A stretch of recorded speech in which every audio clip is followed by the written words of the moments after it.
avisan si es que sí logran observar. Ya, antes de comenzar, ¿alguien tuvo problemas descargándose los libros? Yo, Listen, no se descarga. Sí, sí tuvimos problemas en descargar. Ya, ¿se demora un poquito o no se les abrió? No se abre para descargar mismo. Sí se demora un poquito. Ya. Verán, en el caso de esto de los libros, necesitan ustedes dejarle más o menos, depende del internet, entre unos 10 a 20 minutos, porque son un poquito pesados. Ya depende del internet que usted tiene. Si tiene un internet así un poquito estándar, sabe demorarse entre unos 10 minutitos. Pero si tienen un poquito más rápido, no se demora mucho. Ahora, Listen, disculpe, voy a tratar de subirles los libros al chat del grupo de Química, Biología y también al de Ciudadanía para que ustedes ahí tengan el libro y puedan descargarse, ¿sí? En el caso de que tuvieran problemas. Sin embargo, las personas que sí lo lograron, por favor, traten de guardar su librito porque con todos los libros que están ahí cargados, nosotros vamos a trabajar durante todo este ciclo. Natalie García, ¿necesita algo? Dígame. Dicen, yo sí tengo los libros y los estuve viendo en la página que usted dijo que descarguemos y tiene los mismos que tengo yo aquí en la casa. Ya. Ahora, hay un problemita con esto de los libros. Muchas personas también me habían notificado de que tienen los libros físicos. Ahora, usted tiene que ser bien observador. Usted puede utilizar estos libros, yo no tengo ningún problema. Sin embargo, traten siempre de ver la página del libro digital que sí coincida con el libro físico. Por motivos de ediciones, a veces los libros físicos tienen otras páginas que no son la misma del libro digital. Entonces, siempre traten de constatar de que sea la página correcta de la que sea usted tenga el deber para que lo haga bien, porque si hace mal, pues va a perder tiempo, ¿sí? Siempre traten de observar que sí coincida la página. De ahí no tengo problema de las personas que si tuvieran, si tienen el libro físico. ¿Ya? ¿Alguna otra cosita? ¿No? Ya, bueno, comenzamos, chicos. Irán tomando apuntes, por favor, si es que lo necesitan. El día de hoy vamos a observar lo que es el modelo atómico. Vamos a empezar sobre el qué es el átomo y cuáles son las diferentes teorías atómicas que se radican o que se desarrollan en base a lo que es el átomo. Nosotros en el programa de nivelación vimos ya un poquito de estas cosas, ciertos temas, sin embargo, les vimos como de pasada. Y en esta clase nosotros vamos a verle un poquito más a fondo y vamos a leer algunas otras cosas que tal vez no se mencionaron en nivelación. Y pues ustedes tendrán la diferente actividad que necesitan realizar en la ficha. Ahora, ¿qué es esto del átomo? El átomo es cada uno de los objetos que puedes ver a tu alrededor, ocupa un espacio y puede medirse en estos objetos. Y puede medirse, ¿sí? Estos objetos reciben el nombre de materia. Por lo tanto, podemos decir que la materia es todo aquello que ocupa un lugar en el espacio y por ende tiene masa, ¿sí? En el siglo V antes de Cristo, Demócrito postuló que la materia estaba formada por partículas muy pequeñas e indivisibles, los átomos. Estos no se pueden dividir, por lo tanto, el átomo es la unidad constituyente más pequeña de la materia que posee las propiedades de un elemento químico, ¿sí? Entonces, usted aquí ya tiene un concepto. Trate, por favor, de subrayarle, anotarle. Las personas que tienen el libro digital pueden ir aquí subrayando, ¿sí? Esto del átomo, entonces, nos quiere venir a decir que es la unidad fundamental de todo lo que es materia. Ahora, este átomo está formado por un núcleo con protones y neutrones y varios electrones en sus órbitas, cuyo número varía según el número del elemento químico, ¿sí? Entonces nosotros tenemos el átomo, ¿verdad? El átomo va a tener dos partes. Una parte se va a conocer como el núcleo, y que es la parte más interna, y otra parte, que es la parte externa, se va a conocer como la corteza. Dentro de la corteza nosotros vamos a tener los electrones que se encuentran girando alrededor del núcleo, ¿sí? Y en el núcleo nosotros vamos a tener las diferentes cargas, las diferentes partículas subatómicas que están formando netamente la masa del átomo. Estos van a ser los protones de carga positiva, protones positivo, y los neutrones de carga neutra, ¿sí? En este caso los protones tienen carga positiva, los neutrones carga neutra, es decir, no tienen carga, y los electrones van a tener la carga negativa, ¿sí? Por favor, esos datitos, pues importantes. A principios del siglo XIX, el químico inglés John Dalton retomó la idea de los átomos en su teoría atómica. en la que consideró que estas eran esferas indivisibles y alimentables constituyentes de la materia. Como les había dicho, él nos da un modelo atómico, sin embargo, él solamente les identificaba como que fueran esferas, ¿sí? Ahora, vamos a ver qué más nos dijo. En 1808, John Dalton enunció su célebre teoría atómica que justifica estos postulados. Entonces, nosotros aquí vamos a tener qué es lo que dijo este científico. En primer lugar, la materia está formada por pequeñas partículas separadas e indivisibles, llamadas átomos. Él ya les da el nombre a estas partículas y se conoce como átomos. La materia que tiene todos sus átomos iguales es un elemento. Esta partecita, por favor, importante pregunta de examen. La materia que tiene todos sus átomos iguales es un elemento. Los átomos de los diferentes elementos se distinguen por su masa y por sus propiedades. Los átomos de elementos distintos pueden unirse a cantidades fijas para originar compuestos, ¿sí? Entonces, podemos formar compuestos ¿de qué? Al unir átomos de distintos elementos que pueden unirse en cantidades fijas. Eso es un compuesto.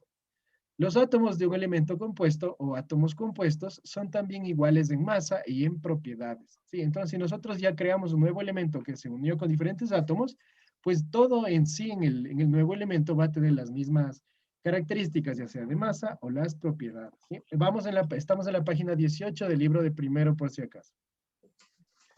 Tras años más tarde, en 1811, el químico italiano Amadeo Avogadro denominó las moléculas a los átomos compuestos de Dalton, ¿sí? Entonces, Dalton nos dijo que estábamos hablando de átomos compuestos. Sin embargo, Avogadro ya nos dijo que cuando se unen diferentes compuestos, nosotros vamos a obtener moléculas, ¿sí?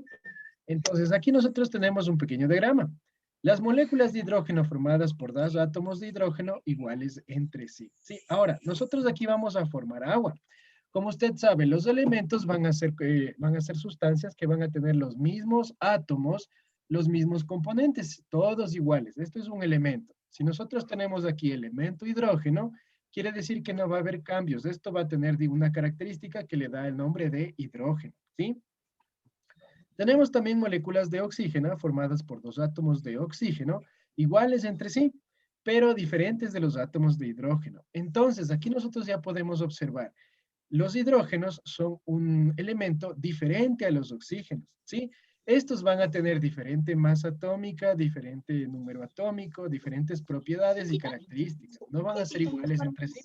Sin embargo, estos dos pueden reaccionar. Al reaccionar, estos van a formar un compuesto, ¿sí? Los compuestos se forman cuando en los diferentes elementos pueden unirse en cantidades fijas. Es decir, aquí nosotros vamos a tener un átomo de oxígeno que se va a unir siempre a dos átomos de hidrógeno para formar un nuevo compuesto que nosotros denominamos como agua, ¿sí? Los átomos de hidrógeno y oxígeno se combinan entre sí en proporción 2:1. ¿Qué quiere decir esto 2:1? Que necesitamos dos hidrógenos y un oxígeno, ¿sí? Las moléculas de agua son todas iguales. Ahora, si nosotros hacemos una comparación, el hidrógeno viene a ser aquí un gas, ¿sí? El oxígeno también siempre va a ser un gas. Estos dos gases pueden combinarse para formar agua.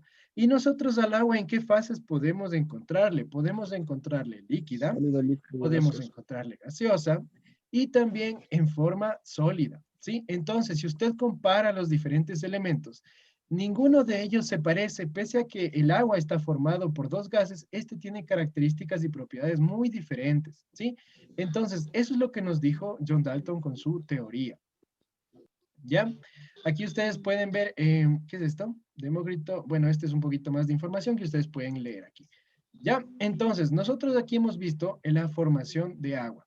Para resolver cómo se situaban las partículas dentro de los átomos, surgieron a partir de principios del siglo XX por distintos modelos atómicos, ¿sí? Entonces, para nosotros crear estos modelos de moléculas, nosotros vamos a ver los diferentes modelos atómicos que se observaron por los científicos.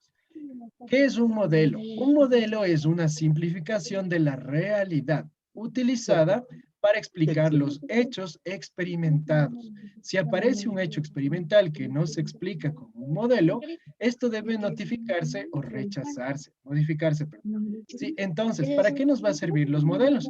Nosotros dentro de lo que son el estudio, ya sea de en esto de química, siempre nosotros utilizamos gráficos. Si usted va a observar que dentro de la materia, vamos a utilizar siempre gráficos, vamos a utilizar figuras, esferas y muchas cositas que a nosotros nos permiten entender más rápido.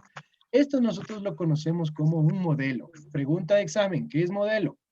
Es una simplificación de la realidad utilizada para explicar los hechos experimentales. ¿Sí? Es para explicar un experimento. Para eso sirve un modelo. Irán tomando estos apuntes, igual en las paginitas que ustedes tienen pueden ir subrayando. ¿Sí? ¿Hasta aquí alguien tiene alguna pregunta? Licen, ¿puede repetir de nuevo, por favor? Todo. Pero usted entró tarde. Traten de entrar siempre No, a la hora Licen, lo indicada. que lo último, gracias. Los gráficos, ya. Lo del modelo. ¿Lo del modelo se quedó claro? ¿No?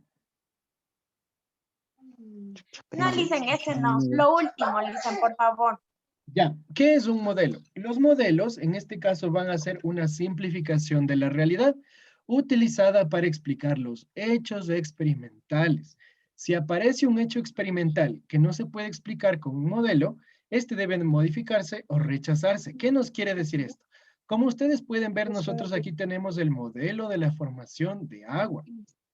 ¿Qué es esto del modelo? Pues básicamente es un diagrama, es una figura, es un dibujo en el cual a nosotros nos permite entender un poco mejor la reacción que se pudo dar. Entonces, nosotros aquí tenemos el modelo de formación del agua. ¿Cómo nosotros vamos a entender? Pues gracias a estas figuritas nosotros podemos experimentar, podemos observar este experimento. Eso es un modelo. Los modelos es la simplificación de la realidad, es decir, que nosotros vamos a poder plasmar mediante un dibujo, un gráfico, un experimento que se hizo, ¿sí? ¿Listo? ¿Ya le entendieron? ¿Sí? ¿No? Sí, Licen, gracias. Ya. Vamos ahora a ver la teoría de Thomson, ¿sí? Vamos a ver qué nos dice Thomson. Entonces, antes de pasar, recuerden que Dalton nos dice que los átomos solo van a ser estas esferas que se unen entre sí y forman elementos compuestos. Eso nos dice Dalton. Vamos a ver qué nos dice Thomson. En 1904, Joseph Thomson propuso un modelo muy elemental. El átomo está constituido por una esfera de materia con carga positiva en la que se encuentran encajados los electrones con un número suficiente para neutralizar su carga. La distribución de las cargas propuestas por Thomson explicaba la aparición de los rayos catódicos y los rayos canales. Al desprenderse los electrones de los átomos, forman los rayos catódicos, que se desplazan hacia el ánodo. El resto del átomo con carga positiva se dirige hacia el cátodo y forman los rayos canales. Ahora, ¿qué nos quiere decir esto de los rayos? Vamos a ver un poquito mejor. El modelo de Thomson presenta una visión estadística y no nuclear del átomo. Entonces, Thomson nos dice que los átomos van a ser como este diagrama que nosotros tenemos aquí, en el cual tenemos una esfera que tiene carga positiva y dentro de esta esfera mezclados, unidos, como usted quiera decirlo, vamos a tener ciertas cargas negativas a los cuales se les llamó electrones. Estos tienen la capacidad de neutralizar al átomo. ¿Eso qué quiere decir? Que si nosotros unimos una carga positiva con una carga negativa, pues aquí se anula la polaridad y nosotros tendríamos una carga neutral. El modelo atómico propuesto por Thomson tuvo una vida muy corta, pero fue de gran importancia, ya que constituye el inicio del estudio profundo del átomo. ¿Sí? El átomo está formado por protones y electrones. El físico inglés Thomson, en 1856, constató que los rayos catódicos estaban constituidos por partículas negativas, cuya naturaleza era independiente del gas que se encerraba en el tubo. De hecho, este hecho lo llevó a pensar que las partículas en cuestión debían ser partículas constituyentes fundamentales de toda la materia. Él encontró los electrones. En 1911, el físico americano Millikan determinó experimentalmente el valor de la carga del electrón. De este dato y de otros anteriores se dedujo que el valor de su masa, se pudo calcular el valor de su masa. Entonces, si nosotros analizamos esto de los rayos catódicos, ¿qué nos quiere decir?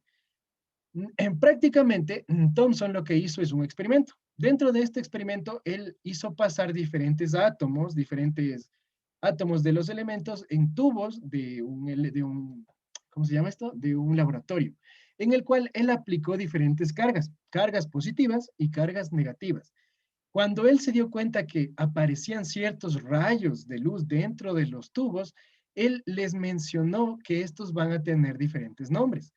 Las partículas negativas que generan los rayos catódicos, a él les denominó electrones, ¿sí? Entonces, usted sabe ahora, cuando un átomo comienza a cargarse de energía, cuando una molécula comienza a cargarse de energía, son los electrones los que comienzan a girar mucho más rápido, ¿sí? Trate usted de imaginarse como que fueran las llantas de un auto, ¿sí? Usted va a una velocidad media, pues las llantas van a ir a una velocidad media. En cambio, si usted comienza a acelerar, si usted comienza a aumentar la velocidad, las llantas van a ir mucho más rápido, se van a mover mucho más rápido. Eso es lo que hacen los electrones dentro del núcleo. A medida que usted indica o agrega más energía, los electrones que están en la envoltura, en las partes exteriores del átomo, comienzan a girar mucho más rápido. Al generarse este flujo de energía, se produce una reacción en cadena, en la cual uno de los átomos generalmente suele salir o suele saltar de las rieles, ¿sí? En ese caso se produce un flujo de energía.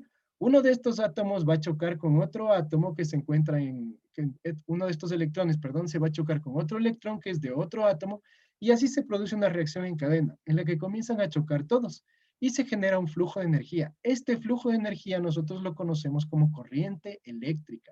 Y esto lo generan los electrones. Entonces, si usted alguna vez se ha cogido corriente en las luces de la energía eléctrica, ahora usted ya sabe que esta energía que usted puede notar, que usted puede sentir, son los electrones que están corriendo, que están golpeándose entre los diferentes átomos y eso crea un flujo de energía.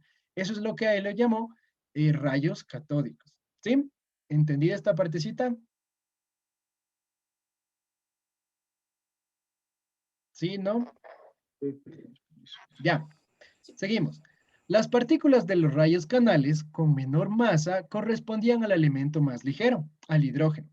Además, la carga de estas partículas y la del electrón eran iguales en valor absoluto, aunque sus masas fuesen muy diferentes. Por este motivo, se consideró que el núcleo del hidrógeno debía constituir otra partícula fundamental, el átomo, el protón. Sí, el protón fue observado por primera vez en 1919 por Rutherford y Chadwick al bombardear ciertos átomos con partículas alfa. ¿Qué es esto del protón? Ahora, como ustedes pudieron notar en el experimento que hizo este científico, John Thomson, Joseph nos dijo que estas partículas, en este caso los electrones, comienzan a cargarse y comienzan a producir un flujo, a lo cual él le llamó electrones, ¿sí?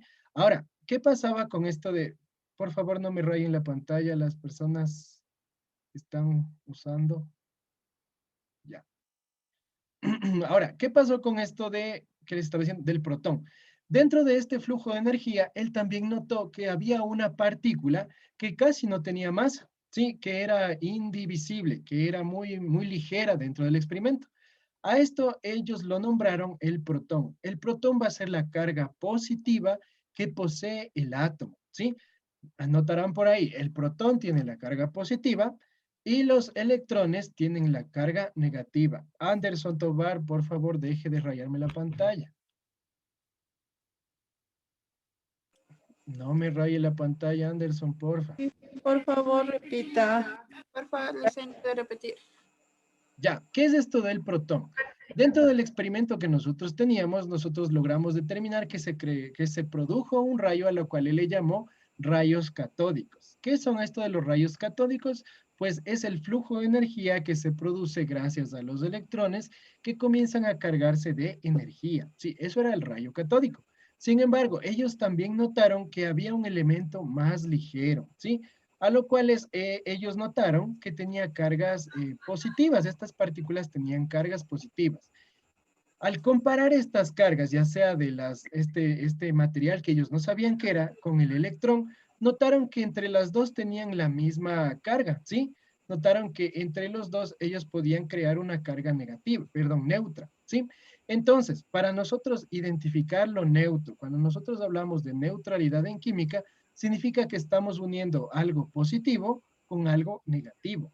Entonces, ellos ya notaron que el rayo catódico tenía una carga negativa, es decir, los electrones tenían una carga negativa. Por lo tanto, si esta nueva partícula, este nuevo rayo que se determinó en este experimento, tenía carga neutra, eso quiere decir que en algún punto la carga positiva con la carga negativa se neutralizaron. Por lo tanto, a esta nueva partícula que ellos encontraron se le determinó protón. El protón va a tener la carga positiva del átomo y los electrones la carga negativa. ¿Cómo ellos identificaron esto? Pues comenzaron a bombardearle a un átomo de hidrógeno con rayos de partículas alfa, con un láser. Ahí lograron ellos determinar que existen dos tipos de partículas. ¿Sí? ¿Entendido? Disculpa, el protón, disculpe, profe, el protón es negativo. Protón positivo. Y el electrón negativo. Gracias. Listo. Y por último, nosotros tenemos la teoría de Rutherford. En su experiencia, Rutherford dedujo que el centro del átomo hay un diminuto corpúsculo, al que él llamó núcleo. Entonces, fue Rutherford el que ya identificó que dentro de los átomos, nosotros vamos a tener un núcleo. ¿Sí? Pregunta de examen. ¿Quién identificó el núcleo del átomo? Usted me va a responder. Rutherford. ¿Sí? En el que se encuentra en este núcleo, nosotros vamos a encontrar las partículas de carga positiva, los protones. ¿Qué se encuentra en el núcleo? Los protones. ¿Qué carga positiva, qué carga tienen los protones? Usted me va a escribir positivo, ¿sí? Además, ya intuyó la presencia de los neutrones en el núcleo, ¿sí? Entonces, él ya se dio cuenta que además de los protones, él también encontró ciertas partículas que no tenían cargas y a eso él las denominó neutrones, ¿sí? Por último, vamos a ver estos modelos. ¿Cuáles fueron los descubrimientos? El modelo de Thomson consideraba que la carga y la masa estaban uniformemente repartidas en los átomos. Sí, si recuerdan ustedes, en Rutherford, nosotros teníamos, en Thomson, perdón, nosotros teníamos como que fuera un pastel, ¿sí? Un pastel de pasas, en donde estas pasas estaban distribuidas en todo el átomo y estas pasas tenían la carga negativa. Sin embargo, ya Rutherford cambió este modelo, cambió esta forma de ver al átomo. Ya vamos a ver cómo. Rutherford esperaba que las partículas atravesarían la lámina de oro sin sufrir grandes desviaciones. Entonces, aquí él ya hizo un experimento. Sin embargo, los resultados experimentales obligaron a pensar en una estructura diferente. Así, en el interior del átomo debía existir una gran fuerza eléctrica ejercida por una masa considerable. De aquí dedujo que los electrones ocupaban un volumen total del átomo y que la electricidad positiva estaba concentrada en el núcleo, muy pequeño y muy pesado, más del 90% de la masa del átomo, ¿sí? Entonces, ¿qué es lo que aquí encontró este científico Thomson? Él se dio cuenta que la energía del átomo, que la electricidad del átomo venía de dos partes. La energía positiva, en este caso, venía del núcleo. Y la energía positiva venía de la envoltura, perdón, la energía negativa. Entonces, él también se dio cuenta que la masa del núcleo era mucho más pesada que toda la envoltura. Ahí es de donde dedujo que tanto los protones como los neutrones ocupaban en su totalidad más del 99% del peso del átomo, ¿sí? Entonces, ¿dónde vamos a encontrar la mayor parte del átomo? El peso, la mayor masa, perdón, vamos a encontrarle en el núcleo, ¿sí? ¿Qué nos dice el modelo atómico de Rutherford? El descubrimiento del núcleo condujo a Rutherford a establecer un nuevo modelo atómico. Entonces aquí el señor propuso que la mayor parte de la masa y la carga positiva del átomo se encuentran en una minúscula zona central de gran densidad a la que él le llamó núcleo, ¿sí? Rutherford descubrió el núcleo del átomo. El átomo, mucho mayor que en el núcleo, incluye la corteza electrónica, que es la región donde los electrones describen órbitas circulares alrededor del núcleo. Entonces, ustedes ya pueden ver este modelo. Este es el modelo de Rutherford, donde nosotros tenemos el núcleo y alrededor del núcleo nosotros vamos a tener todos estos estas partículas de los electrones girando alrededor en diferentes órbitas. ¿Qué carga tienen los electrones? Negativa. Negativo, exacto. La carga de los electrones es negativo. ¿Qué carga tienen los protones? Carga positiva. Positiva. ¿Qué carga tienen los neutrones? Neutra. Neutra, o decir, no tienen carga, ¿sí? El átomo es neutro porque el número de electrones es igual al número de protones, ¿sí? Ahora, como usted sabe, nosotros ¿cómo neutralizamos cargas? Al unir cargas positivas con cargas negativas, si estos están iguales, pues el átomo viene a ser neutro. Ya vamos a ver qué pasa cuando falta un electrón o cuando hay más electrones o cuando falta protones, ¿sí? Vamos a ver qué pasa ahí. Por último, ¿qué es esto del neutrón? El neutrón se descubrió en 1932. El físico inglés Chadwick detectó una nueva partícula subatómica en una reacción nuclear. La característica de esta coincidencia... por favor, silenciemos micrófonos. Alguien está abierto el micrófono. La característica de esta coincidieron con las predichas por Rutherford y se mantuvo el nombre de que este se llamaría neutrón. Entonces, recuerdan ustedes que ellos hicieron un experimento, ¿no es cierto? Encontraron una carga negativa que venía de los electrones y una carga positiva que venía de los protones.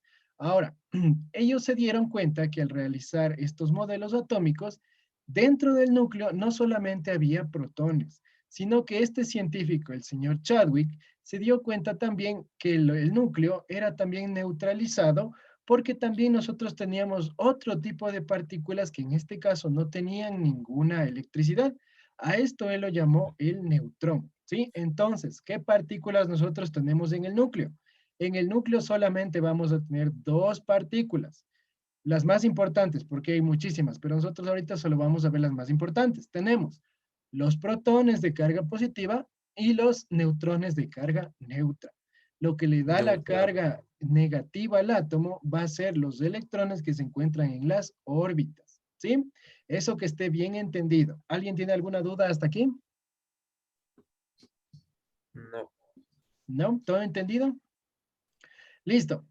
Para concluir, el modelo de Rutherford explicaba los resultados de su experimento. Vamos a ver cuáles fueron los resultados del experimento del señor. Las partículas alfa que pasan lejos del núcleo no se desvían porque la corteza electrónica prácticamente no las afecta. Entonces, ¿qué estamos aquí viendo?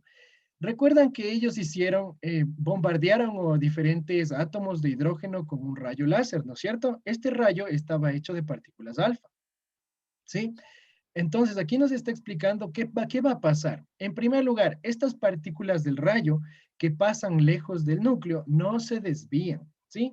Porque la corteza electrónica prácticamente no las afecta. Entonces, en primer lugar, este haz de luz que él pasó a través de los átomos de hidrógeno no se desvía, ¿sí? Cuando topa el núcleo, no se desvía, es decir, que pasa en una línea recta. Ese va a ser el primer resultado. Siguiente resultado, las partículas alfa que pasan cerca del núcleo se desvían porque éste las somete a repulsión electroestática, ¿sí? Entonces, las que están lejos pasan directo. Las que pasan cerca logran desviarse. ¿Por qué? Tratemos de imaginar que cada uno de estos átomos es un sistema solar. ¿Cuál es el cuerpo celeste más fuerte de nuestro sistema solar? ¿Cuál será? ¿Ustedes tienen alguna idea de cuál es el más fuerte? El sol. El Sol, ¿no es cierto? El Sol es el cuerpo que tiene más fuerza de nuestro sistema solar. Por eso les mantiene a los planetas siempre seguiditos, siempre junto a él, no tan cerca, pero les mantiene atraídos. Entonces, es lo mismo que pasa aquí con los átomos, ¿sí? Estos rayos de luz, cuando pasan más cerca de los átomos del núcleo, de las partes del núcleo de los átomos, ellos generan una fuerza electrostática, una fuerza química, tan fuerte que hace que este haz de luz se repela, se mueva, ¿sí? O no directamente le choque, ¿sí? Por último, las partículas alfa que chocan directamente contra el núcleo rebotan y son repelidas violentamente por tratarse de cargas del mismo signo. Entonces, el núcleo al tener una carga positiva y estos rayos al ser una carga positiva, pues simplemente no se topan. Sí, una vez que este rayo de luz choca con el núcleo del átomo, este rebota. Cuando ellos vieron esta reacción de la luz que pasaba con los átomos, ellos lograron descubrir el núcleo, ¿sí? Eso es lo que el señor Rutherford hizo. Así logró descubrir el núcleo del átomo. ¿Alguien alguna pregunta hasta aquí? ¿No? Sencillo, ¿no? Este experimento, por favor, traten de analizarle bien para que ustedes tengan la información. Esto puede ir en una pruebita, ¿sí? ¿Qué pasa con los rayos de luces cuando toca al átomo? Usted aquí tiene tres resultados. Si está lejos, no pasa nada. Si está cerca, se logra desviar. Y si pasa directamente o choca directamente con el núcleo, rebota, ¿sí? Esos son los resultados. ¿Dudas y inquietudes? Pues ya me harían saber en la siguiente clase o al chat personal. Ahora, como ustedes saben, nosotros bueno, yo les voy a enviar la ficha todos los días martes para que por favor la tengan y resuelvan la ficha, ¿sí? Y les voy a dar más o menos una semana para que ustedes logren realizar la actividad. ¿Dudas o inquietudes? Pues me pueden notificar a mi WhatsApp o me pueden llamar directamente, ¿sí? Muchas gracias a todos y nos veríamos la siguiente clase. Gracias. Gracias, Listen. Gracias, dicen. Gracias, licenciado. Buenas noches. Buenas noches, Listen. Hasta mañana. Hasta mañana, Hasta Licen. mañana. Hasta mañana, Licen. Por favor, revisarán la ficha, ¿sí? Gracias a todos. ¿Licen se registra la de salida también o solo de entrada? Mañana, Licen. Solo al ingreso más. Ya, gracias. Ya, las personitas que no dejaron su nombre en el chat, por favor, irán dejando, porque no tengo todos. Yo esto me descargo como documento y si ya no pusieron el nombre, ya se quedaron sin la asistencia. Dicen una pregunta. Dígame. En el libro digital que nos descargamos, hay como subrayar, porque usted estaba Sí. diciendo subrayarán y no Sí, sé cómo. si ustedes, bueno, hay una aplicación, le voy a compartir antes de que se nos acabe. Hay una aplicación, bueno, yo tengo un Foxit Reader, que es una aplicación para leer PDF. En esta partecita de aquí arriba, nosotros tenemos highlights. Eso es para subrayar, mire. Ah, ya. Subraya. Gracias, Liz. Entonces, pueden utilizar ustedes para ir subrayando. No Ya nos si puede alguien- mandar el link para Ya, descargarlo. si alguien desea la aplicación, ya les voy a remitir al grupo de química, ¿listo? Sí, por favor, Liz. Ya, no hay problema. Ya, gracias a todos. Hasta luego.